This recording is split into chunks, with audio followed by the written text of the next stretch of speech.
The 1904 Olympic Marathon wasn't just a race. It was a brutal, chaotic disaster.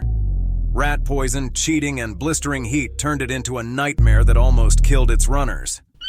This wasn't a racetrack. It was a dusty 24-mile course through the rough roads of St. Louis. With temperatures soaring to 90 degrees and almost no water on the route, the stage was set for disaster. 32 runners lined up, but this wasn't the athletic event you'd expect today. Some wore everyday clothes, and some, like Cuban runner Felix Carvajal, ran in street shoes. They had no idea what awaited them. The race organizers had bizarrely decided to limit water on the course to a single well, hoping to study dehydration's effects.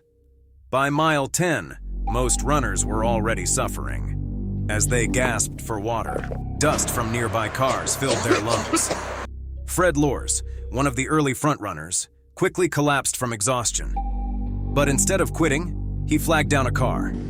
He rode comfortably for most of the race, then jumped out a mile from the finish and crossed it on foot.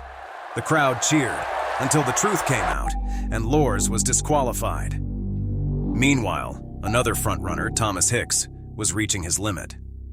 With no water, his trainers decided to give him strychnine, a rat poison believed to stimulate the nervous system, mixed with brandy to keep him going. Hicks staggered onward, half delirious and barely conscious. By the final mile, Hicks was barely standing, and his trainers had to hold him up to keep him moving. Against all odds, he crossed the finish line as the winner, though he was so out of it he needed immediate medical help to survive. His victory came at a price, and he could barely lift his medal. The 1904 marathon was widely condemned as a dangerous disaster. Of the 32 runners, only 14 finished.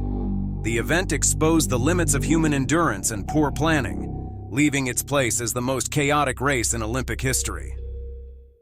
If you're fascinated by stories like this, hit subscribe and join Curious Nation for more of history's wildest tales.